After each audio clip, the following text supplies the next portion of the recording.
ऊपर डेविल अपना न्याय कर रहा था, पर नीचे की दुनिया जैसे थक कर सो गई थी। जैसे ही अभय रिसेप्शन एरिया के पास पहुंचा, उसके कदम अचानक रुक गए।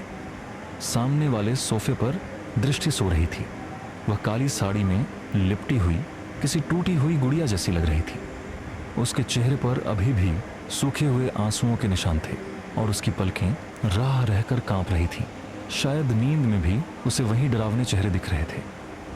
अभय की नजर अचानक दृष्टि के ऊपर पड़ी उस ब्राउन लेदर जैकेट पर गई। उसने चौंक कर पास खड़े व्योम को देखा। यह जैकेट?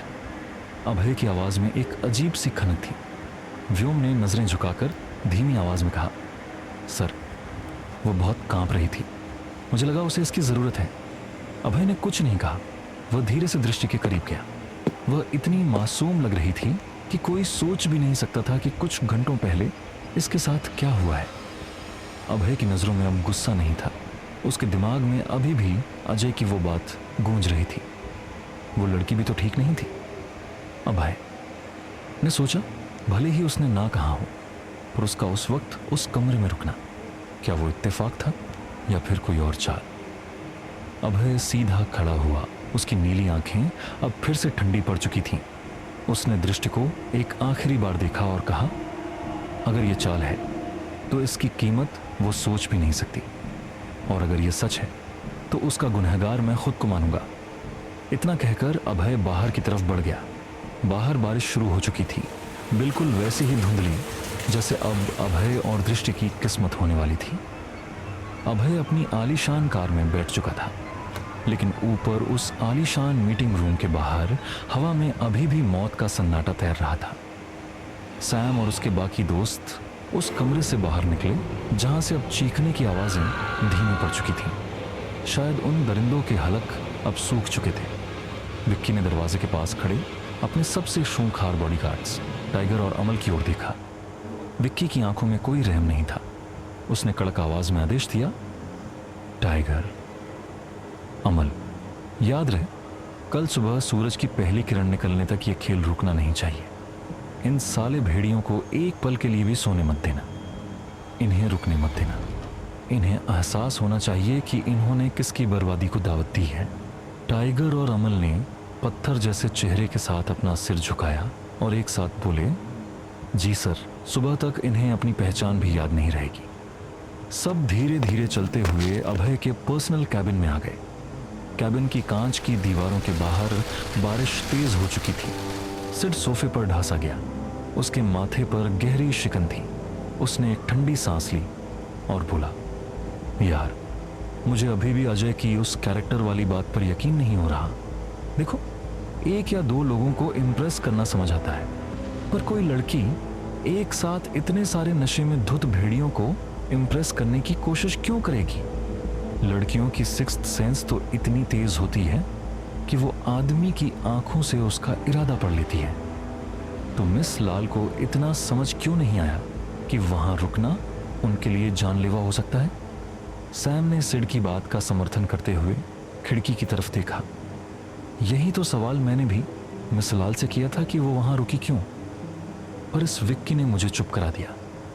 विक्की झल्लाकर बोला, अरे यार, तुम सबने उसकी हालत देखी थी ना? वो कांप रही थी, मर रही थी डर के मारे। मुझे बस उस वक्त उस पर तरस आ गया। मैं तो ये सोच रहा था कि हमने उस बेचारी को वहां भेजा ही क्यों। एमी का गुस्सा अब फूट पड़ा। उसने मेज पर हाथ पटका और चिल्लाया, बेचारी नहीं है वो। ऑफिस के लोग ठीक ही कहते हैं कि उसका कैरेक्टर ढीला है।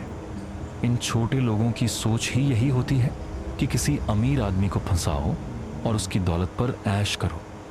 मिस लाल यहाँ से निकलना चाहती है, पर उसके पास पैसे नहीं है। हो सकता है वो वहाँ कोई बकरा ढूंढ रही हो। जैसे हमें नहीं पता था कि वहाँ ये सब हो जाएगा, उसे भी नहीं पता होगा कि मामला इतना बिगड़ जाएगा। एमी की बातों ने कैबिन में एक नया तूफान खड़ा कर दिया। सबकी सोच अब दो हिस्सों में बंट चुकी थी। तभी डैनी ने शांत आवाज में कहा, एमी, शायद तुम बहुत ज्यादा सोच रहे हो। वो इतनी शातिर नहीं लगती। एवी, जिसे गंभीर माहौल में भी खुजली होती है, डैनी की तरफ बढ़ा और मजाकिया अंदाज में बोला, ओहो डैनी मेरे भाई, तुझे प्यार हो गया है क्या मिस लाल से? क्या बात है, लगता है मुझे भाभी मिल गई। एमी ने पीछे से एवी की गर्दन पर एक जोरदार चपेट रसीद की। पागल है क्या, इतने सीरियस माहौल में भी तुझे मजाक सूझ रहा है? डैनी चिढ़कर बोला। एवी, मुझे लगता है एक इंजेक्शन मुझे तेरे लिए भी मंगवा लेना चाहिए था। एवी अपनी गर्दन सहलाते हुए बोला। अरे भाई, अब अपने भाइयों से मजाक भी नहीं कर सकता क्या? डैनी ने अपनी फाइल टेबल पर पटकी और एवी की आंखों में झांकते हुए बोला, मजाक कर, पर देख कर कर। मिस लाल 33 साल की है, मुझसे भी 5 साल बड़ी।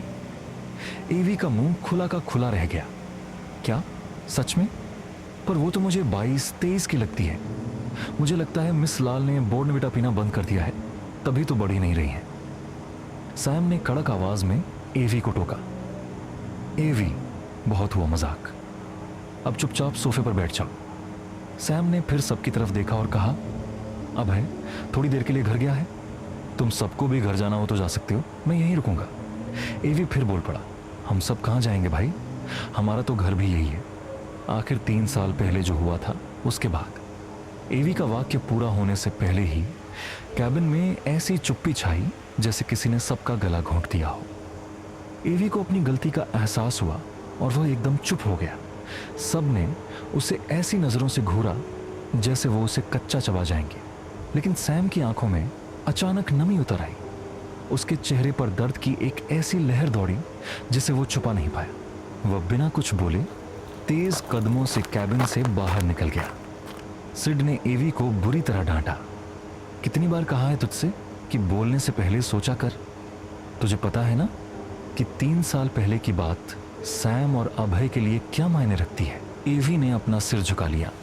बाहर तेज बारिश हो रही थी और कैबिन के अंदर उन दोस्तों के बीच अतीत का एक ऐसा साया आ चुका था जिसका राज अभी भी उन काली दीवारों में दफन था। सिड की डांट सुनकर एवी का चेहरा उतर गया था। उसने अपना सिर झुका लिया, पर उसके मन के अंदर यादों का एक बवंडर उठ रहा था जिसे वो और दबा नहीं पा रहा था। कैबिन की कांच वाली खिड़की पर बाहर से बारिश की बूंदें जोर जोर से टकरा रही थीं, जैसे अतीत के दरवाजे खटखटा रही हों। एवी ने खिड़की के बाहर उस धुंधली रोशनी को देखा और बहुत ही धीमी, लगभग फुसफुसाती हुई आवाज में कहा, पर मुझे आज भी सिमी की बहुत याद आती है। यह नाम सिमी कैबिन की हवाओं में किसी जहर की तरह फैल गया। डैनी, विक्की, सिड और एमी, जो अपनी अपनी उलझनों में थे, अचानक पत्थर के बुत बन गए। सिमी का नाम इन दोस्तों के लिए सिर्फ एक लड़की का नाम नहीं था, बल्कि वह एक ऐसी तबाही का नाम था जिसने 3 साल पहले इनके हंसते खेलते संसार को राख कर दिया था। एमी ने एक गहरी और कड़वी सांस ली। उसकी मुट्ठियां सोफे की गद्दी पर कस गईं। उसने भर्राई हुई आवाज में कहा, याद तो हम सबको आती है एवी, पर कुछ नाम सिर्फ अकेले में लिए जाते हैं। सैम के सामने ये नाम लेना मतलब उसके दिल पर फिर से खंजर चलाना है।